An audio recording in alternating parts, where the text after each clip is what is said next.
Guys, तुर्की की आवाम अपने घरों से बाहर निकलकर इंडिया के अवाम का, इंडिया के पॉलिटिशियंस का, इंडिया के नरेंद्र मोदी का, इंडिया की आर्मी का थैंक यू कर रही है। गाइस, ऐसा कोई रंग नहीं, ऐसा कोई रूप नहीं जिसमें पाकिस्तान जलील ना हुआ, और दुनिया का ऐसा कोई पिन कोड नहीं जहां पे ये अपनी बेइज्जती करवा के वापस पाकिस्तान ना आते हो। तो तुर्की की आवाम अपने घरों से बाहर निकल रही है और इंडिया का झंडा लहरा रही है अपने घरों के छतों पर जाकर। तो इस आइडियोलॉजिकल फॉरेन पॉलिसी वाली बात है कि घास खा लेंगे, बम बनाएंगे और हिंदुस्तान का ऐसा ऐसी के तैसी कर देंगे। जब तक इतनी हॉस्टिलिटी यहाँ पर रहेगी, ये खित्ता जो है तरक्की नहीं कर सकता। सर, वो बहुत एक अच्छा मुल्क है, वो हमसे बहुत अच्छे हैं। चिकन लेने के लिए आया हूँ और सोच रहा हूँ कैसे लूँ। ठीक है, कितने रुपए किलो है भाईजान? केजी कितना इसका रेट है? 594 रुपए रेट है, और कल था 617 रुपए रेट था। 617 अभी थोड़ा कम। और बोनलेस किस तरह? बोनलेस का रेट था 800 रुपए किलो। इंडिया को रैंक 4 मिली है द मोस्ट पावरफुल कंट्री होने की हैसियत से एशिया में। आप कभी पाकिस्तानियों से लॉजिक की उम्मीद मत करिएगा कि वो अपना आप उनसे पूछ लेंगे ना कैसे, तो फिर वो कंफ्यूज हो जाएंगे। हम जिंदा कौम हैं, हम मुसलमान हैं, हम में जज्बा है, बस यही 3 इनके डायलॉग हैं। बुरा असर हो गया। गोश्त तो आप कह रहे हैं ना, गोश्त की बात कर रहे हैं, सब्जी नहीं खरीदी जा सकती, दालें नहीं खरीदी जा सकती। बच्चे जो हैं वो, अब ये देखें कि हमारे मुल्क में, एक गांव का रहने वाला हूं मैं, और गांव में भी आटा तक नहीं मिल रहा। सबसे बड़ा नुकसान इस पॉलिसी का ये होता है, जो हमारी फॉरेन पॉलिसी मैं समझता हूँ कि ब्लंडर है, वो ये है कि हिंदुस्तान का ट्रेड बॉयकॉट। ये है कि अगर दूध लेते हैं तो सब्जी नहीं ले सकते, सब्जी लेते हैं तो दूध नहीं बच्चों के लिए ले सकते। ऐसे ही हालात चल रहे हैं ये मुल्क के। आप बताएं कि हम जाएं और जाएं कहाँ। और ये कश्मीर एक ऐसी ओपीएम है जो इस अवाम को दिन रात पिलाई जाती है ताकि वो उठ ना जाए इस नींद से, जो जिस पे सुला रखा है एस्टैब्लिशमेंट ने और लोगों ने।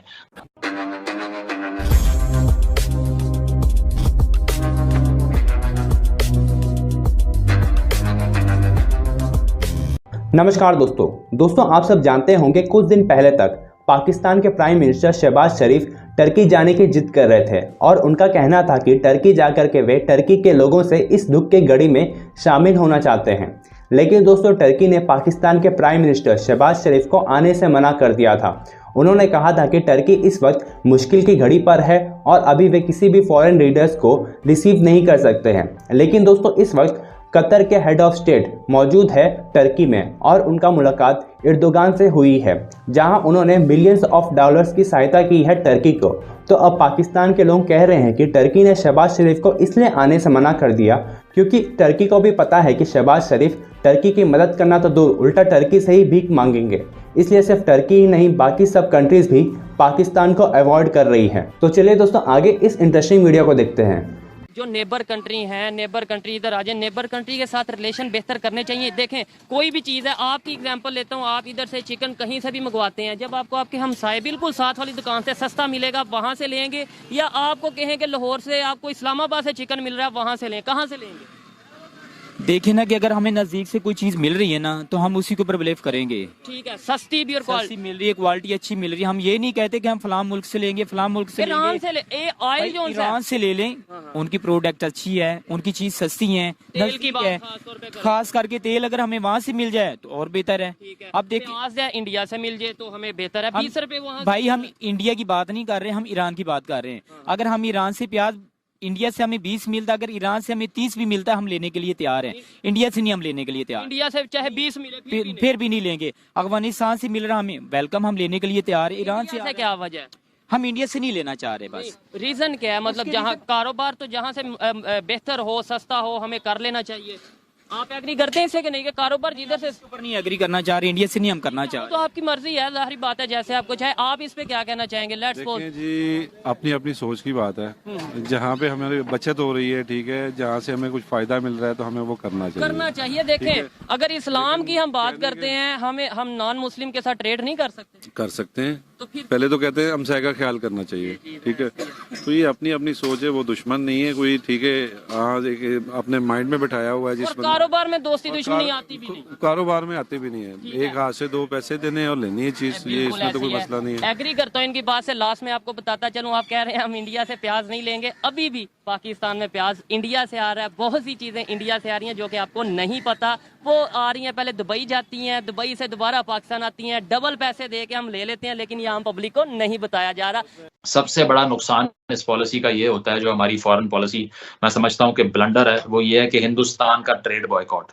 क्योंकि मैंने भी मुजम्मिल असलम साहब जो कि पीटीआई के इकोनॉमिक मैनेजर रह चुके हैं, आगे भी होंगे, उनसे सवाल किया कि हिंदुस्तान से ट्रेड करने के बारे में क्या ख्याल है। उन्होंने कहा हो ही नहीं सकती, जब तक कश्मीर का मसला है, ये तो बहुत ज्यादती होगी पाकिस्तान के नजरिए के साथ अगर हम ये करेंगे तो ये विजन है उन लोगों का जिनके हाथ में हम मुल्क सौंपने की तैयारी करके बैठे हुए हैं कि एक बॉर्डर के ऊपर आपकी अफगानिस्तान से लाखों डॉलर रोज का स्मगल हो रहा है, गंदम स्मगल हो रही है, चीनी स्मगल हो रही है, लेकिन हिंदुस्तान का वाघा बॉर्डर बंद पड़ा है, वहां से कोई ट्रेड नहीं हो सकती, चाहे लोग भूखे मरते रहे यहाँ पे। तो इस फॉरेन पॉलिसी की जो आइडियोलॉजिकल टॉक्सिसिटी है, उसकी वजह से हम एक बॉयकॉट करके बैठे हुए हैं हिंदुस्तान का, जिसका उनको कोई नुकसान नहीं है, आपको है। लद्दाख में चीन और हिंदुस्तान की जंग चल रही है, उसके बावजूद ट्रेड होती है, लेकिन हमारी फॉरेन पॉलिसी का सबसे बड़ा ब्लंडर मैं समझता हूँ यही है। इंडिया में अगर 10 मुसलमान मारे जाएं और सूडान में 3 लाख मुसलमान मारे जाएं तो इंडिया को ज्यादा कवरेज मिलती है, ज्यादा उसका जिक्र होता है पाकिस्तान में कि सूडान में 2003 में जो दारफोर में क्राइसिस शुरू हुआ तो 2011 तक 3 लाख लोग कम से कम मारे जा चुके थे, यूएन के फिगर्स हैं, और उसको जेनोसाइड कहा गया, लेकिन पाकिस्तान में किसी को पता भी नहीं उसका।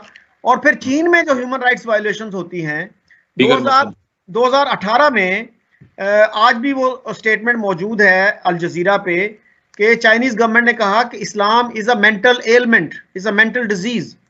तो उसके खिलाफ तो हमारे यहाँ कोई हंगामा नहीं हुआ, किसी ने एहतजाज नहीं किया। तो मतलब वहां पे जहां पे आपको सूट करता है, गोया हमने इस्लाम को भी अपनी स्ट्रेटेजिक कंसिडरेशन के मातहत कर दिया है। बिल्कुल बिल्कुल बिल्कुल, आपने सूट करती है, पिक एंड चूज कर रहे हैं उसमें भी हम। बिल्कुल, ये चेरी पिकिंग है 101% आप, मैं आपसे एग्री करता हूँ। और इवन आप यमन और सीरिया की बात कर लीजिए, सऊदी अरब ने जो वहां पर किया, कभी आपने देखा है कि पाकिस्तान में किसी ने आवाज उठाई हो इसके ऊपर, या मिडल ईस्ट के अंदर जो सऊदी अरेबिया ने जेनोसाइड किए हैं, कभी बात नहीं करेंगे। वीगर मुस्लिम्स पे बात नहीं करेंगे। एलिजिडली वहां पर 1 मिलियन लोगों का कैंप बना रखा है चीन ने, जिसमें मुसलमानों को बंद करके री एजुकेट किया जाता है, लेकिन फिर भी पाकिस्तान के जितने वज़राए आज़म रहे हैं वो यही कहते हैं कि चीन से हमारी दोस्ती हिमालय से ऊंची और शहद से मीठी और समुद्र से गहरी है। उसकी वजह यह है कि वहाँ इंटरेस्ट तय करते हैं, लेकिन जैसे ही बात आती है पैलेस्तीन की और कश्मीर की, तो सिर्फ वहां पर इनका इस्लाम जागता है, इसके अलावा नहीं जागता। उसकी वजह यह है कि वो फॉरेन पॉलिसी एडवेंचर है आपके। आप चाहते ये हैं कि एक तो इसराइल को डिमिनिश करना है, जिस तरह से ईरान का जो है एक डिलूजनल थिंकिंग है, इसी तरह आपकी है।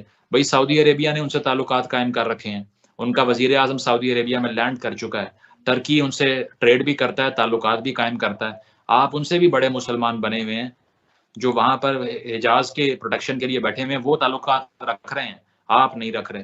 तो ये साउथ एशिया का जो मुस्लिम मेंटालिटी है ना, ये और एक किस्म की इंटरप्रिटेशन है। ये सलाफिज्म की उस पीक के ऊपर गए हुए हैं कि मोहम्मद बिन सलमान साहब अपने मुंह से कह चुके हैं कि हमने यहाँ पर मदारिस में पेट्रोल डॉलर इसलिए दिए कि हमने सोवियत रशिया के एथीस थ्रेट से लड़ना था, तो हमने फार राइट बना दी एक। हमारा तो सिर्फ फॉरेन पॉलिसी गोल था, अचीव हो गया, हम चले गए। तो उनको अकल आ गई है, उनको समझ आ गई है, वो अपने आप को तब्दील कर रहे हैं, लेकिन हम अब भी 80s की उसी माइंडसेट में फंसे हुए हैं। आप अंदाजा लगाएं कि अगर हम एक हो जाते हैं आज, Indian public, Pakistani politician, Indian politician, ये होने नहीं देंगे।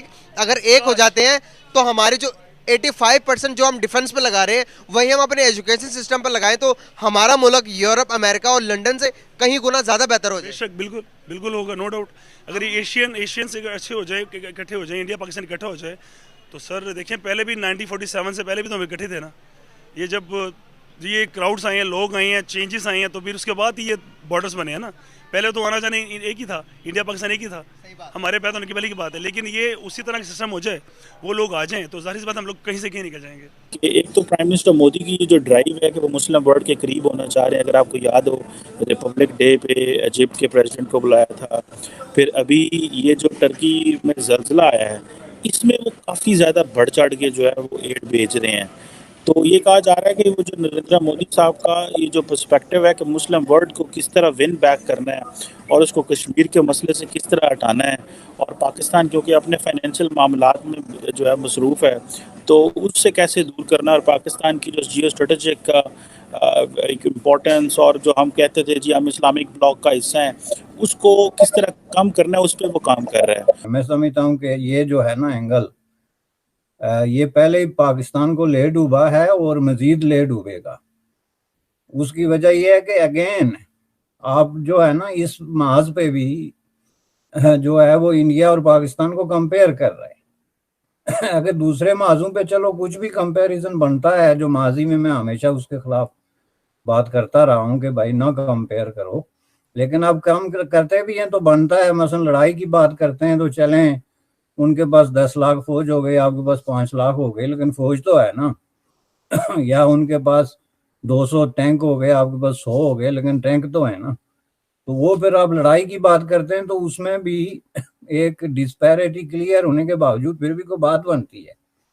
लेकिन एक जलजला का शिकार मुल्क, उसमें अगर आप ह्यूमैनिटेरियन बेसिस पे हेल्प जो है उसको फिर इस एंगल से देखें कि वो जी हमें पॉलिटिकली को डैमेज करने के लिए या अपने माइलेज गेन करने के लिए या तुर्की की लीडरशिप को विन करने के लिए या मसला कश्मीर पर उनकी जो एक स्टैंड था उसको किसी तरीके से मॉडिफाई करने के लिए ये कर रहे हैं, तो ये गलत है। इसका मतलब फिर ये है कि इंडिया ने पूरी इस ग्लोब पे कभी किसी मुल्क की इस ह्यूमैनिटेरियन बेसिस पे हमायत नहीं की है जिनके साथ उसके इस तरह के मसले नहीं जुड़े हुए थे।